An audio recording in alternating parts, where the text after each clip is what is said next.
नमस्कार दोस्तों, स्वागत है आपका मेरे YouTube चैनल क्रीपी पॉडकास्ट्स पर, जहां मैं लाता हूं डरावनी और रोमांचक कहानियां। मेरा नाम हरीश है और आज मैं आपको विवेक की एक सच्ची और खौफनाक कहानी सुनाने जा रहा हूं जो उसने अपने हॉस्टल के दिनों में अनुभव की थी।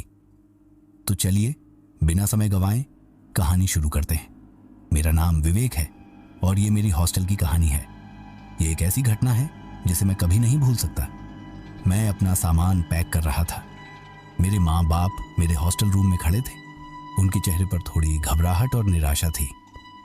निराशा इसलिए क्योंकि मैंने हॉस्टल और इंस्टीट्यूट दोनों छोड़ने का फैसला कर लिया था।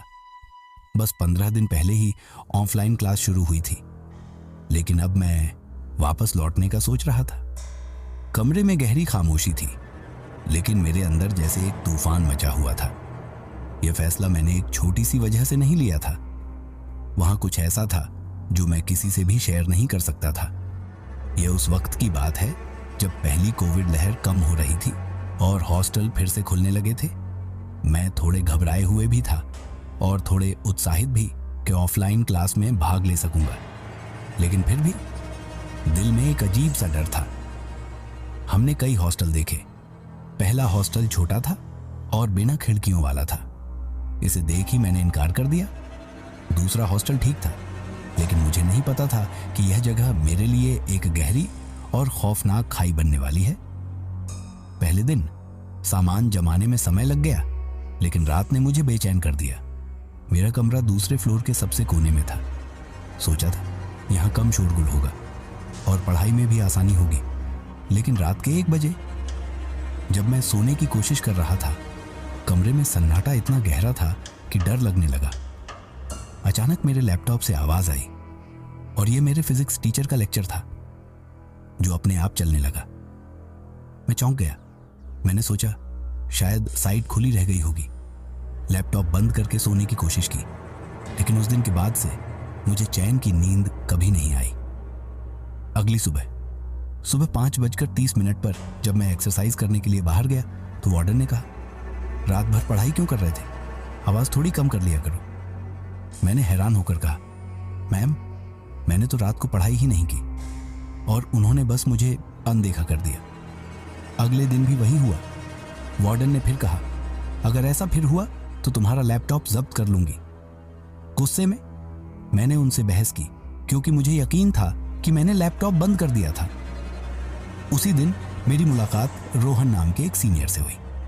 उसने बताया, तुम्हारा रूम 2 साल बाद खोला गया है क्योंकि यहां एक बैचमेट ने आत्महत्या कर ली थी। कारण, फिजिक्स टीचर ने उसे 200 बच्चों के सामने बुरी तरह से अपमानित किया था।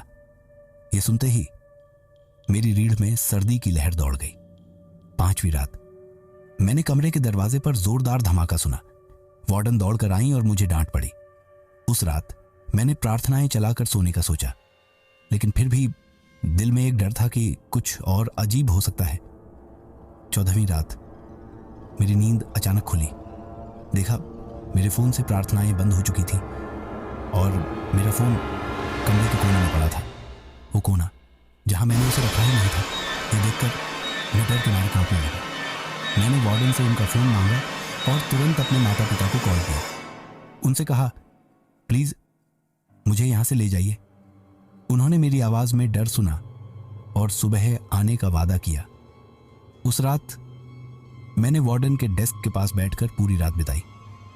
अगले दिन जब मेरे माता पिता आए तो मैंने फैसला किया, मैं इस हॉस्टल में और एक पल भी नहीं रुक सकता, चाहे कुछ भी हो। लेकिन मेरी मानसिक और शारीरिक सुरक्षा मेरे लिए सबसे अहम थी। उस हॉस्टल ने मुझे यह सिखाया, कभी कभी खुद को बचाने के लिए डर के आगे भागना भी सही होता है। तो दोस्तों, यह थी विवेक की सच्ची और डरावनी कहानी। अगर आपको यह कहानी पसंद आई हो तो चैनल को सब्सक्राइब करें और बेल आइकन दबाएं ताकि आप ऐसी और कहानियों को मिस न करें। कमेंट करके बताइए कि आपको यह कहानी कैसी लगी, और अगर आपके पास भी कोई डरावनी कहानी हो तो उसे हमारे साथ जरूर शेयर करें। धन्यवाद। अगली बार फिर मिलेंगे एक नई डरावनी कहानी के साथ।